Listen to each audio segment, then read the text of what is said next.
আসসালামু আলাইকুম। আপনাদের সামনে আজকে চলে আসলাম আরেকটা অন্য ধরনের টপিক নিয়ে। আমি কখনো এই ধরনের ভিডিও আপনাদের সামনে নিয়ে আসি নাই, তবে আজকে নিয়ে আসলাম যে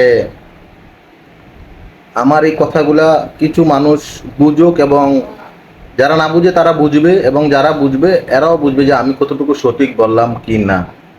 তো আজকের বিষয়টা হলো জমি সংক্রান্ত বিষয়। অনেকের জমি জমা নিয়ে বিভিন্ন ধরনের বিভিন্ন বিরোধ আছে। তো এই বিষয়ে আজকে কথা বলবো। এই ধরনের বিরোধ আমার নিজের জমির সাথে আমার আছে। অলরেডি আমার একটা করে মামলা চলমান আছে, আর একটা মামলা নিষ্পত্তি হয়েছে। তো সামনের দিকে আরেকটা মামলা আমি করব। বলে আপনাদেরকে আসল কথাটা আমি বলি। আমার বাবা আজ থেকে 40 বছর আগে আমাদের ফ্যামিলি নিয়ে চট্টগ্রাম চলে যায়, যার কারণে সে বাড়ি ঘরে তাই সে ছিল না, তার সম্পত্তি সে দেখে রাখতে পারে নাই। তো এই সম্পত্তি আমার আত্মীয় স্বজন বিভিন্ন জনে আমাদের এই সম্পত্তি রেকর্ড করে নিয়ে যায়, এবং অলরেডি দখল করে এরা সম্পত্তি নিয়ে গিয়েছে। তো কিছু সম্পত্তি আমরা উদ্ধার করেছি, এবং কিছু সম্পত্তি এখনো আমাদের উদ্ধার হয়নি। এগুলো আদালতের মাধ্যমে বিচার পেন্ডিং আছে, বিচার চলতেছে। তো আজকে একটা কথা বলতে চাই। বিভিন্ন সময় এই জায়গা জমির বিষয় নিয়ে আমাকে বাড়িতে যে গ্রামের বাড়িতে যে দেন দরবার করতে হয়। তো আজকে গতকালকে ইমিডিয়েটলি রিসেন্টলি একটা দরবার করেছি। তো দরবারে আমরা আমাদের গ্রামে বা এরকম অনেকের গ্রামে যারা দরবার করেন, গ্রামের গণ্যমান্য ব্যক্তিবর্গ, সবাই যে জমি জমা বিষয়ে বুঝে এমন কথা নয়। কিছু সংখ্যক মানুষ বুঝে, আবার কিছু সংখ্যক মানুষ বুঝেও না। তো রিসেন্টলি যে দরবারটা হয়েছে আমার সাথে, এই বিষয়টা নিয়ে আজকে আমি আপনাদের সাথে কিছু কথা বলতে চাই। তো আমার কথাটা কতটুকু যুক্তিসঙ্গত এবং কতটুকু যুক্তিসঙ্গত নয়, এটা আমি আপনাদের কাছে প্রশ্ন ছুড়ে দিলাম। আপনারা আমার এই ভিডিওটা দেখার পরে, আমার সবগুলো কথা এবং আমার ডকুমেন্টস দেখার পরে আপনারা কমেন্টে বলবেন যে আমার কথাটা কতটুকু সত্যি এবং মিথ্যা। যারা এই ডকুমেন্ট জায়গা জমির বিষয়ে যারা বুঝেন, তারা আমার ভিডিওটা বিশেষ করে একটু দেখবেন।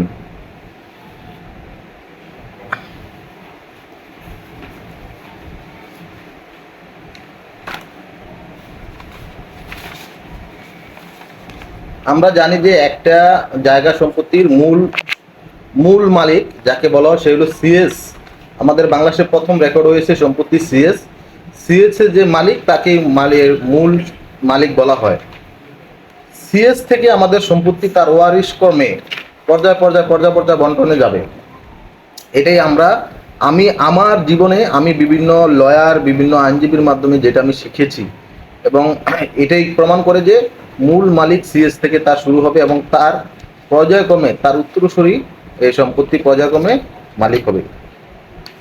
যে আমি আপনাদেরকে একটা খতিয়ান দেখাচ্ছি, সিএস খতিয়ান দেখেন, 108 নং সিএস খতিয়ান। এই খতিয়ানের মালিককে, এই খতিয়ানের মালিক এই যে দেখেন আপনারা, কলিমউদ্দিন পিতা নেয়ামত। তো আমার যে গ্রাম নেয়ামতকান্দি, আপনারা সকলে অবগত আছেন যে আমার এই গ্রাম নেয়ামতকান্দি নামের যে নামকরণ যে হয়েছে নেয়ামতকান্দি, যার নামে এই সেই নেয়ামত, কলিমউদ্দিন পিতা নেয়ামত। আজকে আমি এই বিষয় নিয়ে আগেও ভিডিও বানিয়েছিলাম যে আমাদের বাড়ি থেকে কলিমউদ্দিন গ্রামের নামকরণ করা হয়েছে। তো আজকে সেটারও একটা আপনাদেরকে আমি দেখাই। এই যে দেখুন, আপনারা আপনারা দেখতে পাচ্ছেন কিনা আমি জানি না সঠিক। এই যে কলিমউদ্দিন পিতা নেয়ামত দেখালাম আপনাদেরকে। রিসেন্টলি যে বিচারটা হয়েছে, এখানে এই যে প্রথম দাগটা দেখেন, সম্পত্তি 691 নিচে একটা 710 একটা দাগ আছে, দেখেন, দেখতে পাচ্ছেন অবশ্যই 710। এই 710-এর সম্পত্তি হলো মোট 710 দাগের মোট সম্পত্তি হলো, না সরি, 710 দাগ না, আমি দেখাই 727। এই যে দেখেন 727, এ আমার নিচে দেখতে পাচ্ছেন 727। 727-এর মোট সম্পত্তি হলো 7%। এই যে দেখেন 727-এর মোট সম্পত্তি হলো 7%। তো আজকে একটা কথা বলি, এই যে কলিমউদ্দিনের ওয়ারিশ আমি, আরো আমাদের আত্মীয় স্বজন আছে, ওয়ারিশ আছে। আমি এই কলমউদ্দিনের সিএস থেকে গাটাগাটি করে আমি যা দেখতে পেলাম,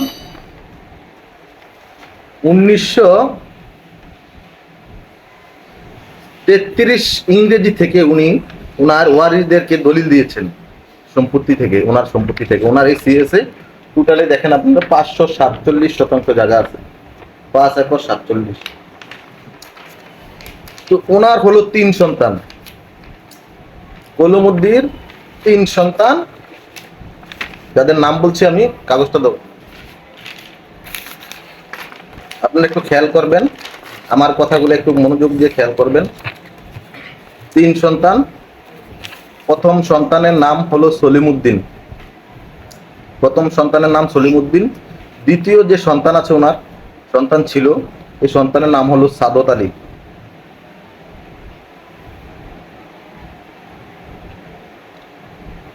তৃতীয় সন্তান নাম হলো নওয়াব আলী।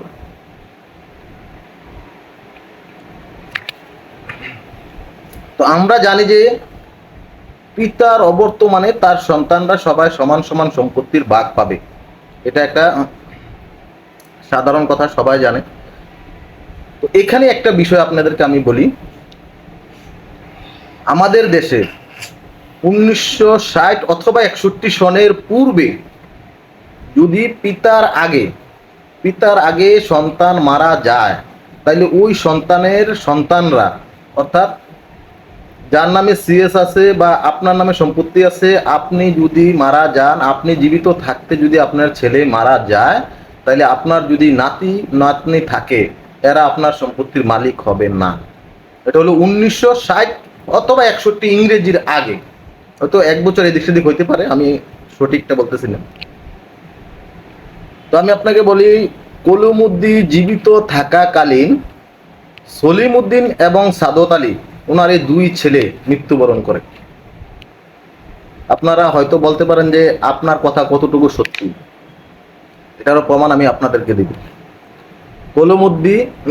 কলমউদ্দিন জীবিত থাকাকালীন ওনার 2 সন্তান সাদত আলী এবং এই সলিমউদ্দিন মৃত্যুবরণ করেন, শুধু জীবিত থাকে নওয়াব আলী। সলিমউদ্দিনের ছেলে আছে 3 জন, যাদের নাম বলি আপনারা মনে রাখবেন, রজ্জব আলী, শামসু মিয়া, লোকমান। এই 3 জন হলো সলিমউদ্দিনের সন্তান। সাদত আলীর শুধু একটাই মাত্র ছেলে ছিল, যার নাম হলো জাফর আলী। নওয়াব আলী তো জীবিতই ছিল।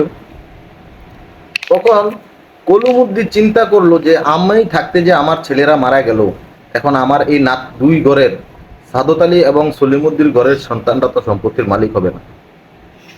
তখন উনি এই সলিমউদ্দিন 3 ছেলে রজ্জব আলী, লোকমান, শামসু 3 জনকে একটা দলিল করে সম্পত্তি দিয়ে যায়, এবং এই দলিলে স্পষ্ট উল্লেখ করে দিয়ে যায় যে আমি জীবিত থাকতে তোমার সন্তানরা মৃত্যুবরণ করায় তোমরা আমার সম্পত্তি থেকে লাওয়ারিশ হয়ে যাইবা বিদায়, তোমরা আবার আমার সেবা যত্ন করার কারণে আমি জীবিত থাকতে তোমাদেরকে এই সম্পত্তিটা দান করে দিয়ে যাই।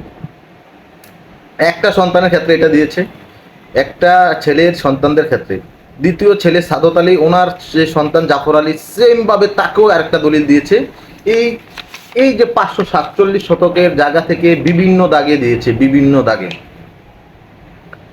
দাগে দেওয়ার পরে ওই যে এক ছেলে জীবিত ছিল নওয়াব আলীকেও সে একটা দলিল দিয়েছে। দলিল দেওয়ার পরে কিছু সম্পত্তি সামথিং এই 547 শতক সম্পত্তির মধ্যে ধরেন 30 হতে পারে, 40 হতে পারে, 50 হতে পারে, কিছু শতাংশ জমিন সে ওই ছোট ছেলেকে আর লিখে দেয় নাই। তো ছোট ছেলেকে দেয় নাই, সে মৃত্যুবরণ করে। কলমউদ্দিন মৃত্যুবরণ করে। আইন বলে, আইন যেটা বলে, এটা একটা লয়ারের কথা আমি বলতেছি, আইন বলে যে সম্পত্তি লিখে দিল নওয়াব আলী মালিক, অবশিষ্ট যা সম্পত্তি থাকে তাও নওয়াব আলী মালিক, সেই যে ছেলে জীবিত আছে। সুতরাং যে 2 ছেলে পিতার পূর্বেই মৃত্যুবরণ করে, এর নাতিরা আর এই দলিলের বাইরে, যে দলিল দিয়ে গেছে নাতি করে, এই দলিলের বাইরে যতটুকু সম্পত্তি আছে ওখান থেকে এরা আর কোনো সম্পত্তি পায় না। তো আমি আবারও বলতেছি, আপনারা আমাকে বলতে পারেন যে তুমি এই কথা যে বলছো এটার ভিত্তি কি? এটার ভিত্তি কুমিল্লা জজ কোর্টের আমার এই কথার উপরে একটা রায় ডিগ্রি আছে। আদালত আমাকে একটা রায় ডিগ্রি দিয়েছেন যে এই কথাটা সঠিক, এবং তাদেরকে এই সম্পত্তির বাইরে আর কোনো জায়গা দেয় নাই। আপনারা চাইলে পরবর্তী একটা ভিডিওতে আমি এই ডকুমেন্টসটা আপনাকে আমি দেখাবো। তাহলে এবার আসি একটা মূল কথা। রিসেন্টলি যে বিচারটা আমরা করলাম, বাড়িতে বসলাম সাদেশে আমরা গণ্যমান্য ব্যক্তিবর্গ নিয়ে, এই যে আমি আপনাদেরকে বললাম কলিমুদ্দির 3 ছেলে রজ্জব আলী, শামসু, লুকমান। কলিমুদ্দিন জীবিত থাকাকালীন এদেরকে যে দলিলটা দিয়েছে এটা হলো এই দলিলটা। দেখেন দলিলের নাম্বারটা স্পষ্ট আপনারা দেখতে পাচ্ছেন, 4514 নম্বর দলিল, 4514 নম্বর দলিল। এই দলিলটা ওনাদেরকে দিয়েছেন, এই দলিলটা ওনাদেরকে দিয়েছেন উনি 1/11/1939 ইংরাজি, 1/11/1939 ইংরাজি। তাহলে বুঝে নেবেন 1939 ইংরেজি যদি সে নাতি করে দলিল দিয়ে থাকে, তাহলে এর আরো আগেই তাই নাতিদের পিতা মানে ওনার ছেলে সলিমুদ্দিন মৃত্যুবরণ করেছেন, এর বহুত পরে আগেই মৃত্যুবরণ করেছেন, যার বিদা নাতিদেরকে উনি 1939 ইংরেজিতে দলিল দিয়েছেন। তাইলে আমরা বুঝে নিচ্ছি যে এটা অবশ্যই 1961 সনের পূর্বের ঘটনা। তো আপনাদেরকে যে বিষয়টা নিয়ে আমি বলতে চাচ্ছিলাম, এই দলিলে সলিমুদ্দিন ওনার যে সন্তান মারা যায় সলিমুদ্দিন, ওনার এই সলিমুদ্দির যে ছেলেরা 3 জন রজ্জব আলী, শামসু, লুকমান, এই 3 জনকে যে দলিলটা দিয়েছে, এই দলিলে এখানে বিভিন্ন দাগ, এই খতিয়ানে দেখেন, আমি আপনাদেরকে আবারও দেখাই যে সিএস খতিয়ানে বিভিন্ন দাগে, সে 8টা দাগে টোটালি 204% জায়গা দিয়েছে। 108 নং খতিয়ান থেকে 204% জায়গা দিয়েছে। 204% জায়গার বেশি সলিমুদ্দির ছেলেরা পাবে না। এটা আমি এখনো বলতেছি। কেউ যদি আমার সাথে এই কথার চ্যালেঞ্জ করতে চান, তাহলে আমি আপনাদের সাথে 100% চ্যালেঞ্জে যাব। তো আমি আপনাদেরকে আবারও দেখাচ্ছি যেই দাগটা নিয়ে আমরা রিসেন্টলি দরবারটা করেছি, এটা হলো 727 দাগ, টোটাল সম্পত্তির 7%। 727 দাগ, টোটাল সম্পত্তির 7%। এই 727 দাগ থেকে কলিমুদ্দিন, নওয়াব আলী, রজ্জব আলী, লোকমান, শামসুকে যে দলিল দিয়েছেন, এই দলিলে স্পষ্ট 727 দাগ থেকে মাত্র 2% জায়গা দিয়েছেন। আপনারা আমার হাতের দিকে লক্ষ্য করবেন, আমি আবার আপনাকে দেখাই, 727 দাগে ওনাদেরকে 2% জায়গা দিয়েছে।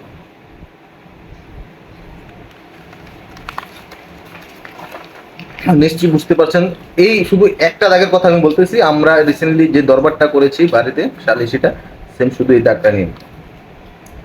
এখন আরএস যখন সিএস এর সময় গেল 1939 ইংরেজিতে ওনাদেরকে দলিলটা দিয়েছেন।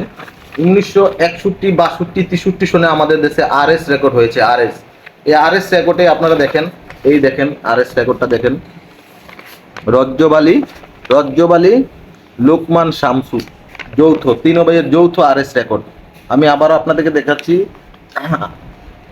যৌথ আরএস রেকর্ডটা, আরএস নাম্বার 475। দেখেন, আপনারা আমার কথা বিশ্বাস না গেলে আপনারা যাচাই করতে পারেন। দেখেন আরএস এ এই যে দেখেন দাগটা দেখেন, 727 যে দাগটা দেখেন আপনারা, 727 দাগে ওনাদের সম্পত্তি ওনারা রেকর্ড করেছেন 2%। স্পষ্ট দেখা যাচ্ছে, আপনারা দেখেন, দেখতে পাচ্ছেন কিনা জানি না, 2% দেখেন, 727 দাগে 2% সম্পত্তি ওনারা রেকর্ড করেছেন। কিন্তু নওয়াব আলী ছিল মূর্খ মানুষ, এরা ওনার ছেলেপেলেরাও মূর্খ, এরা এই বিষয়ে কিছু জানতো না বিদায় বিএস কালে এসে রজ্জব আলীর ওয়ারিশ ওনার এক ছেলে নাম তরু মিয়া, পিতা রজ্জব আলী। দেখেন, নাম তরু মিয়া, পিতা রজ্জব আলী। দেখতে পাচ্ছেন আমার কথার কোনো ইয়া আছে কিনা? উনি সাবেক দাগ 727, হালে 1448 দাগে সে 5% জায়গা সে রেকর্ড করে নেয় বিএসএ, 5% জায়গা রেকর্ড করেন। কিন্তু আমরা জানি যে সারা 200 বেশি জায়গা সে দলিল মূলে পাবে না। যখন আমরা বড় হয়েছি, আমরা যখন এই বিষয়গুলো বুঝেছি, তখন আমরা ওনাকে বললাম যে আপনি তো আমাদের জায়গাটা রেকর্ড করে ফেলেছেন বেশি, আপনারা আপনি আমাদের জায়গাটা রেকর্ড করে ফেলেছেন, আপনি আমাদের এই জায়গাটা আপনি আমাদেরকে সংশোধন করে দিয়ে দেন। উনি বলল যে আমি এখানে 2% জায়গার মালিক, এই 2% জায়গা আমি বিক্রি করে দিয়েছি, তোমাদের জায়গা আমি বিক্রিও করি নাই, আমার এই জায়গা কোনো দরকারও নাই। তো উনি এইসব বলে আমাদেরকে জায়গাটা উনি ফেরত দিচ্ছে না, অর্থাৎ ডকুমেন্টে ফেরত দিচ্ছে না। জায়গা আমার কাছে আছে, উনি ডকুমেন্টে ফেরত দিচ্ছে না। তো এরকম কলমুদ্দির আরো 3টা জায়গা এরকম আছে যে নোয়াব আলী মালিক, কিন্তু এই রজ্জব আলী এবং যে সাদত আলী, সলিমুদ্দিন এবং সাদত আলীর ওয়ারিস, তারা RS এবং BS রেকর্ড করে রেখেছেন। যার কারণে আমরা 2009 সালে আমরা নোয়াব আলীর ওয়ারিস 2009 সালে আদালতে একটা মামলা দায়ের করি। এটা হলো সত্য ঘোষণা, ডিক্লারেশন মামলা, যে সত্যটা আসলে আদালতকে বুঝেছে সত্যটা কার। স্পষ্ট দেখেন 2009 সালে আমার মামলা নাম্বার দেখেন 33/2009। এখন এখানে আমরা কাকে কাকে বিবাদী করলাম,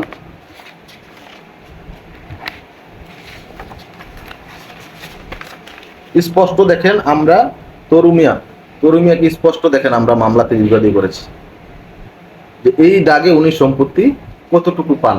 বা আমরা তো এটা বলি না, আমরা বলছি যে উনি 2 শতক নেওয়ার পরে 7% জায়গা, আমরা 5% জায়গার মালিক।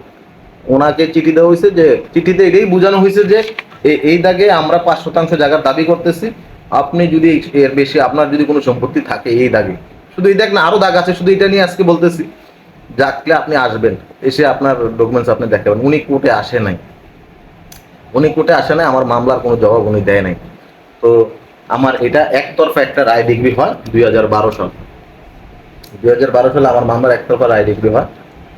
তো ওখানে আমি সাদত আলীর ওয়ারিসদেরকেও মামলাতে এনেছি, ওনারা আমার আরেকটা জায়গা সেম জায়গাতে ওনার নামে RS গেছে, আর রজ্জব আলীর সলিমুদ্দিনের ওয়ারিসের নামে BS গেছে। এখন সাদত আলীর ওয়ারিস আমার এই মামলা দেখেন সানি করেছেন আমার এই রায় হওয়ার পর ওনারা পুনরায় বিচার দাবি করেছেন, মানে পুনরায় বিচারটা আবার যাতে জজ সাহেব দেখেন। উনি যেই কথা বলে সানি করেছেন যে আমি অসুস্থ থাকার কারণে মামলা শুনানিকালে উনি আদালতে উপস্থিত হতে পারে নাই, সেই কারণে উনি আদালতকে জানাইছেন, কিন্তু এই কারণ সে আদালতকে উপস্থাপন করতে পারে নাই। তো জয় বিদা আদালত তার এই সানি মামলাকে নামঞ্জুর করে দিয়েছেন, এটা দেখেন প্রমাণ দিয়েছেন। এখন মূল কথায় আসেন, এই মামলা রায় ডিগ্রি হওয়ার পরে আরেকটা পক্ষ আমার এই মামলাকে বাতিল চেয়ে আদালতে আরেকটা বন্টননামা মামলা দাখিল করেন 2016 সালে।